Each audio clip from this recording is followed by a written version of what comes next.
नमस्कार विद्यार्थियों। आज अपने कक्षा 8 में सामाजिक विज्ञान में लेसन नंबर 2 अपने आसपास क्या, उसके बारे में जानकारी प्राप्त करेंगे। सबसे पहले अपने पृथ्वी के 4 आवरण हैं: मृदावरण, जलावरण, वातावरण और जीवावरण। वह आप नीचे चित्र में देख सकते हैं।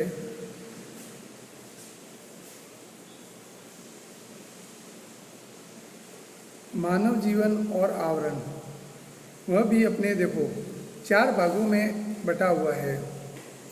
जलावरण जो अपने पीने, कपड़े धोने, इस तरह इत्यादि तरह में काम आता है। वातावरण यह हवाई जहाज जो उड़ते हैं, पक्षी उड़ते हैं, पंखे की हवा खाते हैं, उसे अपने वातावरण के रूप में भी जानते हैं। मृदावरण यह पृथ्वी के जो सतह जो होती है, जहाँ पे खेतीबाड़ी होती है, मकान बनाते हैं, उसे अपने मृदावरण के रूप में भी जानते हैं।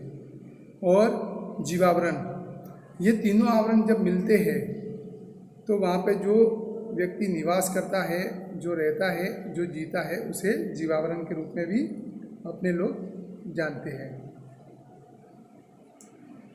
पर्यावरण के घटक के 2 भागों में विभाजित किया है। पहला है जैविक घटक और दूसरा है अजैविक घटक। जैविक घटक में प्राकृतिक और मानव, और अजैविक घटक में मानव निर्मित, जो अपने चित्र में भी देख सकते हैं। मृदावरण की अपने परिभाषा, थोड़ी उसकी माहिती भी जान लेते हैं। हम पृथ्वी के जिस भाग पर निवास करते हैं उस भाग को मृदावरण के रूप में पहचाना जाता है। मृद अर्थात मिट्टी और आवरण अर्थात सतह या परत। पृथ्वी की ऊपरी सतह मिट्टी और चट्टान जैसे पदार्थों का बना हुआ है, जिसके कारण वह घनावरण के कारण पहचानी जाती है। यह आवरण पृथ्वी की सतह के लगभग 29% भूभाग के रूप में रोकता है।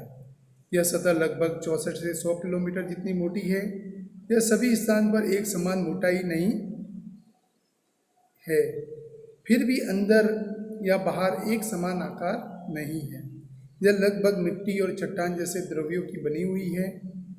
इस भूभाग छोटे बड़े पर्वत, पठारी प्रदेश, मैदान आदि आए हुए हैं।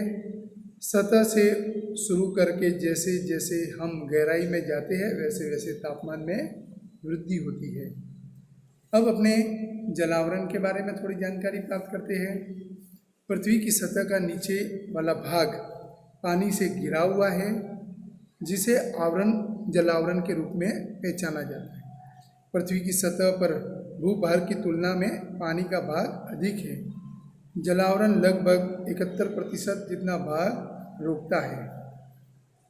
अब अपने आगे वातावरण के बारे में थोड़ी जानकारी प्राप्त करते हैं। वातावरण पृथ्वी के चारों तरफ हवा के आवरण को हम वातावरण कहते हैं, जो पृथ्वी की सतह से लगभग 100 किलोमीटर तक फैला हुआ है। यह मृदावरण जलावरण की तरह इन आंखों द्वारा देखा नहीं जा सकता है। वातावरण में विविध गैसें, पानी की बाष्प, धूल के रजकण, सारकण और सूक्ष्म जंतु भी होते हैं। वातावरण रंगहीन, स्वादहीन और सुगंध रहित है। उसमें ठोस द्रव और गैस तत्वों का समावेश होता है।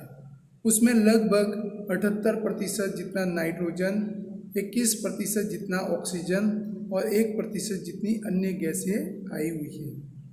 पृथ्वी की सतह से जैसे हम ऊपर जाते हैं, वैसे वातावरण के अधिकांश गैसों का परिमाण कम होता है। कार्बन डाइऑक्साइड गैस अधिक होने से हवा के निम्न स्तर में अधिक परिमाण में है। ऊपर जाने पर कम होता है। ये देखो एक चित्र दिया है, जिसमें देखो नाइट्रोजन जो आसमानी कलर का दिख रहा है वो 78.03% है। चॉकलेटी कलर का जो भाग दिख रहा है वो ऑक्सीजन है, जिसकी माप 20.99% है, और जो अन्य गैस होती है वो बाकी शेष अन्य गैस होती है। ओजोन गैस हवा में खूब कम प्रमाण में है। यह गैस सूर्य की पराबैंगनी किरणों का शोषण करके पृथ्वी को सूर्य की प्रचंड गर्मी से बचाती है। यह गैस मुख्य रूप से खूब सुबह खुले मैदान में और समुद्र के किनारे पर हवा में अधिक प्रमाण में होती है। ऑक्सीजन और नाइट्रोजन गैस पृथ्वी पर आई हुई जीव सृष्टि को जीवंत बनाए रखती है। ऑक्सीजन के ज्वलनशीलता को नाइट्रोजन मंद कर देता है। वातावरण में मुख्य प्रवाही तत्व पानी है। गर्मी में बाष्प बनकर पानी भाप के रूप में हवा में मिल जाता है, जिसे हम नमी के रूप में पहचानते हैं।